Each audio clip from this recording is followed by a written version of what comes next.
अभी के इस वीडियो के माध्यम से हम जानेंगे कक्षा 10वीं भौतिक विज्ञान यानी कि फिजिक्स के बारे में, जिसमें हम लोग पार्ट 4 से जितने भी ऑब्जेक्टिव प्रश्न बन रहे हैं सारे ऑब्जेक्टिव प्रश्नों को बहुत ही बारीकी ढंग से देखेंगे। तो आइए हम लोग देखते हैं। पहला प्रश्न आपके स्क्रीन पर एक और है इसमें कि 220 वोल्ट तथा 1 किलोवाट अंकित हीटर के लिए कैसा फ्यूज अधिक उचित होगा। तो इसके लिए प्यारे बच्चों बता दें आपको कि 15 वोल्ट का जो फ्यूज होगा बिल्कुल ही उचित होगा। ऑप्शन आपका डी बिल्कुल राइट आंसर बन जाएगा। अगले प्रश्न की बात करते हैं। प्रश्न आपसे कहा जा रहा है कि विद्युत चुंबक बनाए जाते हैं। विद्युत चुंबक किसके बनाए जाते हैं, प्रश्न आपसे कर रहा है। तो आपको बता दें प्यारे बच्चों कि विद्युत चुंबक जो होते हैं नर्म लोहे यानी कि मुलायम लोहे के बनाए जाते हैं। तो ऑप्शन सी आपका बिल्कुल राइट आंसर बन जाएगा। प्रश्न है कि विद्युत धारा उत्पन्न करने की युक्ति को क्या कहते हैं। तो आपको बता दें प्यारे बच्चों कि विद्युत धारा उत्पन्न करने की जो युक्ति होती है उसको जनित्र कहा जाता है। जनित्र के बारे में आपको बता दें कि जनित्र जो है यांत्रिक ऊर्जा को विद्युत ऊर्जा में परिवर्तित करता है। ऑप्शन ए आपका बिल्कुल राइट आंसर बन जाएगा। अगले प्रश्न की बात करते हैं। प्रश्न आपसे कहा जा रहा है प्यारे बच्चों कि विद्युत धारा उत्पन्न करने के लिए उपयोग की जाने वाली युक्ति कौन होती है, जिसको हम लोग क्या कहते हैं, जनरेटर कहते हैं या विद्युत जनित्र कहते हैं। ये जो होता है आपका यांत्रिक ऊर्जा को विद्युत ऊर्जा में परिवर्तित करता है।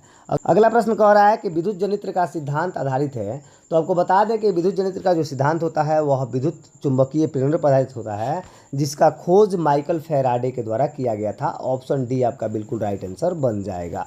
अगले प्रश्न की बात करते हैं। प्रश्न आपसे कहा जा रहा है कि विद्युत फ्यूज विद्युत धारा के किस सिद्धांत पर कार्य करता है। विद्युत फ्यूज विद्युत धारा के कौन से सिद्धांत पर कार्य करता है प्यारे बच्चों, तो उसमें सिद्धांत पर। सीधे ऑप्शन आप ए के साथ जाइए, बिल्कुल आपका राइट आंसर बन जाएगा। अगले प्रश्न की बात करते हैं। प्रश्न आपसे किया जा रहा है कि विद्युत फ्यूज विद्युत धारा के किस सिद्धांत पर काम करता है। तो उसमें सिद्धांत पर ऑप्शन आपका ए राइट है, वही प्रश्न है। अगला प्रश्न इसमें कह रहा है प्यारे बच्चों, प्रश्न है कि विद्युत चुंबक बनाने के लिए प्रायः किस पदार्थ के छड़ का उपयोग होता है।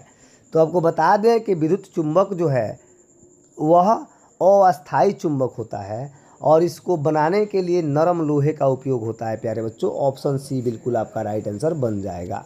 अगले प्रश्न की बात करते हैं। प्रश्न आपसे कहा जा रहा है कि विद्युत चुंबकीय प्रेरण की खोज किसने की थी।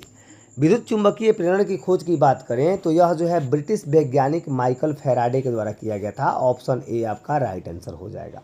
यही आपका अगर सन ईस्वी पूछ ले तो 29 अगस्त 1831 को इसका खोज हुआ था। ऑप्शन ए आपका बिल्कुल राइट आंसर है। अगले प्रश्न की बात करते हैं। प्रश्न आपसे कहा जा रहा है कि एक विद्युत हीटर की कुंडली जिसका प्रतिरोध 55 ओम है 220 वोल्ट के स्रोत से जो विद्युत धारा लेगी उसका मान क्या होगा, प्रश्न आपसे कर रहा है।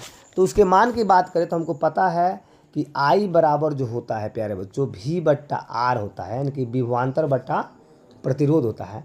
यानी कि हमारा जो विभवांतर दिया हुआ है वह 220 वोल्ट है और प्रतिरोध जो है 55 है। इसको कैंसिल करेंगे तो 4 एम्पियर जो हो जाएगा। इसको कैंसिल करेंगे तो 4 एम्पियर जो है धारा निकल जाएगा। ऑप्शन ए आपका राइट आंसर बन जाएगा। अगले प्रश्न की बात करते हैं। प्रश्न आपसे कहा जा रहा है कि सामान्यतः विद्युतमय तार प्रयोग में लाया जाता है, यानी किस तार को हम लोग प्रयोग में लाते हैं, तो लाल रंग का तार। ऑप्शन आपका सी बिल्कुल राइट आंसर बन जाएगा। अगले प्रश्न की बात करते हैं। प्रश्न आपसे कहा जा रहा है, प्रश्न इसमें कि अस्थायी चुंबक बनाए जाते हैं। प्यारे बच्चों अस्थायी चुंबक की बात करें तो अस्थायी चुंबक जो होता है इस्पात के बनाए जाते हैं। सीधे आपका ऑप्शन सी हो जाएगा। इसके लिए और इसमें क्या रहता है, स्टील, निकेल तथा कोबाल्ट होता है। ऑप्शन सी बिल्कुल आपका राइट आंसर है। अगले प्रश्न की बात करते हैं। प्रश्न कह रहा है इसमें कि लघुपथन के समय परिपथ में विद्युत धारा का मान क्या होता है। तो लघुपथन के समय में परिपथ में विद्युत धारा का जो मान होता है वह बहुत अधिक बढ़ जाता है। ऑप्शन सी आपका बिल्कुल राइट आंसर बन जाएगा। अगला प्रश्न कह रहा है कि डायनेमो से कैसी धारा प्राप्त होती है। तो डायनेमो से जो होता है दिष्ट धारा यानी कि डीसी करंट प्राप्त होता है प्यारे बच्चों। ऑप्शन आपका जो इसमें बनेगा, इसमें ऑप्शन जो है आपका बी सी दोनों सही हो जाएगा, यानी बी और सी ऑप्शन दिया हुआ है, दोनों के दोनों सही है। ऑप्शन आपका बी सी हो जाएगा। अगला प्रश्न कह रहा है इसमें कि बिजली घंटी विद्युत धारा के किस प्रभाव पर कार्य करती है। वह जो है आपके चुंबकीय प्रभाव पर कार्य करती है। ऑप्शन सी आपका बिल्कुल राइट आंसर बन जाएगा। अगले प्रश्न की बात करते हैं। प्रश्न आपसे कहा जा रहा है कि 1 किलोवाट घंटा निम्नलिखित में किसके बराबर होता है। 1 किलोवाट घंटा की बात करें तो वह जो है 3.6 गुणे 10 के पावर 6 जूल होता है। ऑप्शन आपका सी बिल्कुल राइट आंसर बन जाएगा। अगले प्रश्न की बात करते हैं। प्रश्न आपसे कहा जा रहा है कि किसी एसी जनित्र तथा डीसी जनित्र में एक मूलभूत अंतर क्या होता है। एसी तथा डीसी में मूलभूत अंतर की बात करें तो वह जो है एसी जनित्र जो होता है सर्पी बल्ले होते हैं, जबकि डीसी जनित्र जो होता है दिक् परिवर्तक होते हैं। ऑप्शन डी आपका बिल्कुल राइट आंसर बन जाएगा। इसमें अगला प्रश्न है कि निम्नलिखित में से कौन किसी लंबे विद्युत धारावाही तार के निकट चुंबकीय क्षेत्र का सही वर्णन करता है, प्रश्न आपसे किया जा रहा है। तो इसके लिए आपको बता दें कि कौन करता है, तो यह जो हो जाएगा आपका चुंबकीय क्षेत्र की संकेंद्रीय क्षेत्र रेखाओं का केंद्र तार होता है। सीधे ऑप्शन आप सी के साथ जा रहे हैं, बिल्कुल आपका राइट आंसर है प्यारे बच्चों।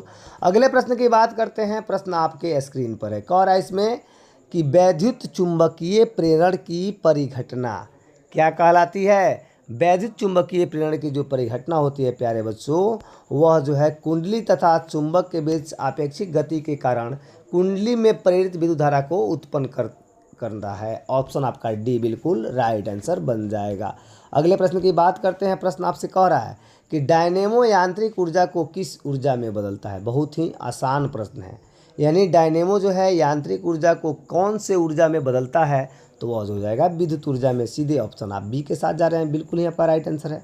अगले प्रश्न की बात करते हैं। प्रश्न आपसे कहा जा रहा है कि घरों में विद्युत से दुर्घटना किसके कारण होता है।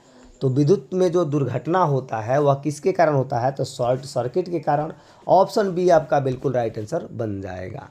इसके लिए आपको बता दें कि यह जो क्लास था वह बिल्कुल ही आपके पार्ट 4 का फिजिक्स का था, और इस तरह के आने वाले वीडियो का नोटिफिकेशन सबसे पहले जानने के लिए आप सभी जो है इस चैनल को सब्सक्राइब करके रखें, ताकि आने वाले वीडियो का नोटिफिकेशन आप लोग को सबसे पहले मिले। तब तक के लिए आप सभी को बहुत बहुत धन्यवाद।